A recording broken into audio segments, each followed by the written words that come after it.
स्थल है। उस हृदय प्रदेश में उत्तर प्रदेश की पावनतम वसुंधरा सहारनपुर जनपद के अंतर्गत नकुड़ क्षेत्र में इस रणदेवी रामदूत कॉलेज के पावन प्रांगण में कुंडी आगामी 27 नवंबर से प्रधानमंत्री जी ने धर्म ध्वजा के माध्यम से राम मंदिर की धर्म ध्वजा को फहराया। वही राम जी का कार्य अयोध्या जी से चल करके उन्हीं के अंशज वंशज, उनके कुलावतार भगवान सूर्य, उनकी प्रीति के लिए यहाँ पर देश के विलक्षण 200 से अधिक वैदिक विद्वज्जन पधार करके संपूर्ण देश में राम राज्य की संस्थापना करने के लिए प्रत्येक प्राणी सुख, शांति और समृद्धि उसके घर के अंदर दिखलाई पड़ सके। किसी को काया आतंकवाद के शमन के लिए जो ये ऐतिहासिक अलौकिक कार्यक्रम यहाँ पर होने जा रहा है, ये अपने आप में अनुपम है। धर्म की ध्वजा कल वहां पर फहरी है, वो धर्म का कार्य यहाँ पर आप लोग देखेंगे। ये कार्य भगवान श्री राम का कार्य है, ये राम राज्य की संस्थापना का कार्य है, हर प्राणी के जीवन में सुख शांति लाने का कार्य है। चूंकि इससे बढ़कर के दूसरा कोई पावन कर्म भगवान है, उन्हीं सूर्य की प्रीति के लिए हमारे क्षेत्र के ब्लॉक प्रमुख जो इस विशाल आयोजन के मुख्य यजमान हैं डॉक्टर सुभाष चौधरी जी, उनका सकल परिवार, हमारे इस पूरे क्षेत्र के 500 यजमानों के द्वारा हम लोग 1 करोड़ समर्चना यहाँ पर इस महायज्ञ में पंचदेव उपासना करेंगे, जिसमें श्रीमद् भागवत की विलक्षण कथा का रसपान देश के सर्वमान्य लब्ध प्रतिष्ठ आचार्य प्रवर स्वनाम धन्य यम नियम आसन प्राणायाम प्रत्याहार धारणा ध्यान समाधि अष्टांग योग समन्वित परम श्रद्धेय स्वामी श्री ब्रह्मानंद सरस्वती जी महाराज के मुखारविंद से श्रीमद् भागवत की विलक्षण कथा का रसपान श्रवण करने को प्राप्त होगा। बीच बीच में बड़े बड़े संत महंत महापुरुष आचार्य सब लोग पधार करके आप सबको दर्शन प्रवचन के माध्यम से देश के अंदर चल रहे बहुत सारी शंकाओं का समाधान कर सकेंगे।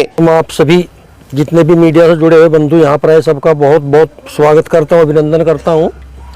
और इस महाआयोजन के बारे में इतना बताना चाहूँगा, कल 27 तारीख को एक विशाल कलश शोभा यात्रा KLGM इंटर कॉलेज से दोपहर 2 बजे प्रारंभ होगी, जिसका समापन यहाँ कथा स्थल पर होगा लगभग 4 बजे। इसकी विशेषता ये रहेगी कि इसमें 1100 महिलाएं सिर पर कलश धारण करके चलेंगी, 1100 पुरुष जो है हाथ में तुलसी के पौधे लेकर के चलेंगे, बहुत सारे हजारों की संख्या में जो है हमारे भाई बंधु धर्म ध्वजा लेकर के चलेंगे, हमारे युवा साथी मोटरसाइकिलों पे आगे आगे इसको लीड करेंगे।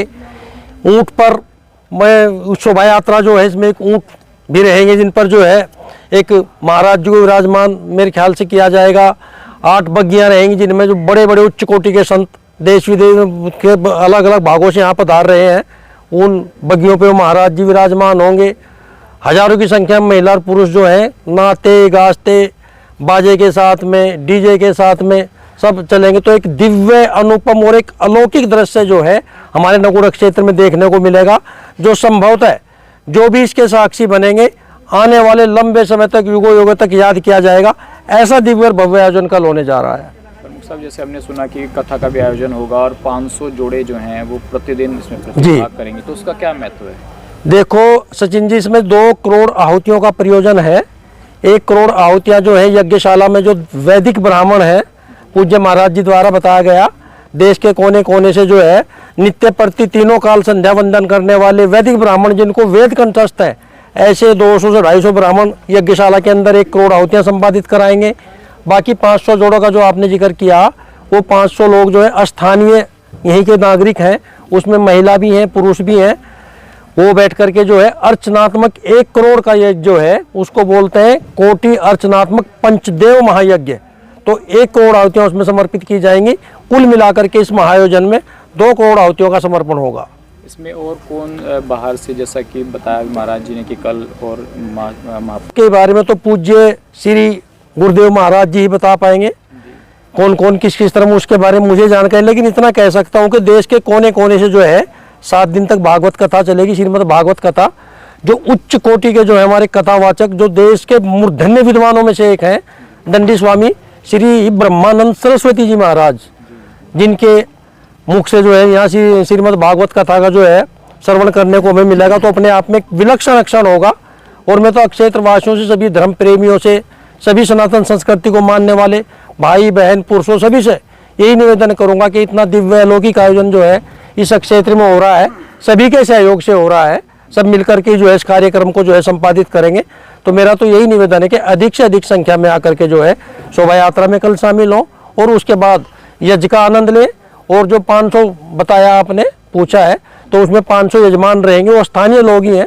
अर्चनात्मक जो पूजन किया जाएगा तो उसमें शामिल हो और भागवत कथा का रसपान करें, यही मेरा सबसे निवेदन है जी। जो 500 सारी व्यवस्थाएं जो है पुरुष लोग को धोती में रहेंगे, धोती और पटके में, वो आ चुकी हैं, यहीं से सभी को जो है प्रदान की जाएंगी।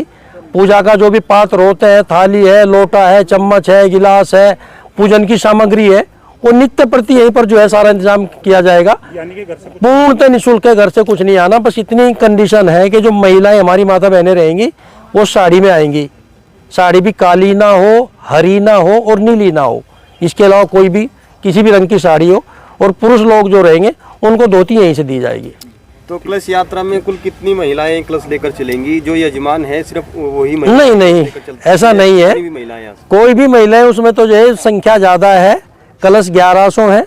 तो जो भी होगा, जो पहले जो भाग्यशाली, वैसे सभी भाग्यशाली हैं, जो भी इसमें शामिल होगा सब भाग्यशाली हैं, लेकिन जो पहले आएंगे उनको जो है कलश धारण किया जाएगा। आयोजन के निमंत्रण दिए गए हैं कुछ विशेष व्यक्तियों को, किनको? निमंत्रण तो एक खुला आमंत्रण है, सभी के लिए है, सभी क्षेत्रवासियों के लिए है, सभी के लिए। इसमें कोई जाति कोई धर्म कुछ नहीं है, सबके लिए मानवता के कल्याण का जो है एक इतना महायज्ञ किया जा रहा है, तो उसमें तो खुला आमंत्रण सभी के लिए है।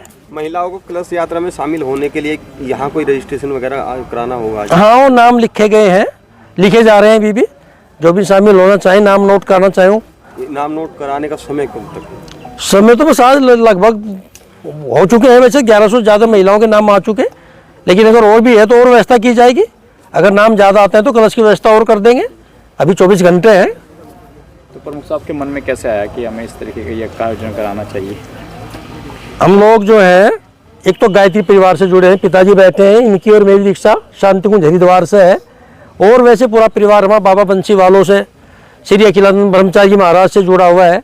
तो दोनों महापुरुष गंगा यमुना के बीच में ऐसे महापुरुष हुए हैं जिन्होंने एक यज्ञ परंपरा को और बड़े बड़े भंडारे का जो है जिन्होंने आयोजन किए हैं, विश्व रिकॉर्ड बनाए हैं, बल्कि मैं तो ये कहूँगा, क्योंकि इतने बड़े विशाल भंडारे जो हैं आज तक कोई साधु संत इतने बड़े यज्ञ कोई कर नहीं पाया। तुम तो उस परंपरा से जुड़े हुए लोग हैं।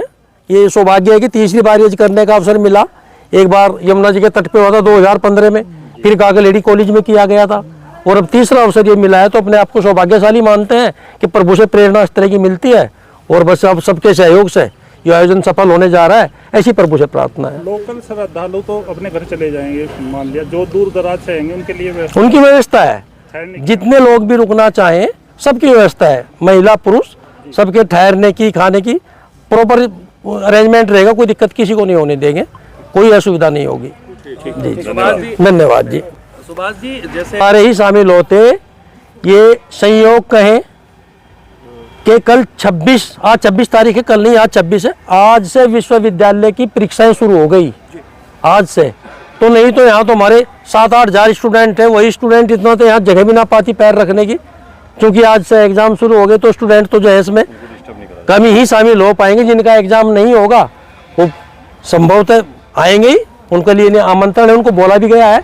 और वैसे भी स्टूडेंट्स के लिए तो हम जितने भी हमारे महाविद्यालय हैं, 5 कैंपस हैं, सभी जगह यज्ञशाला बनी हुई है, मंदिर बने हुए हैं, वैदिक संस्कृति के लिए, सनातन संस्कृति के प्रचार प्रसार के लिए वैसे भी हम समय समय पर कार्यक्रम करते ही रहते हैं।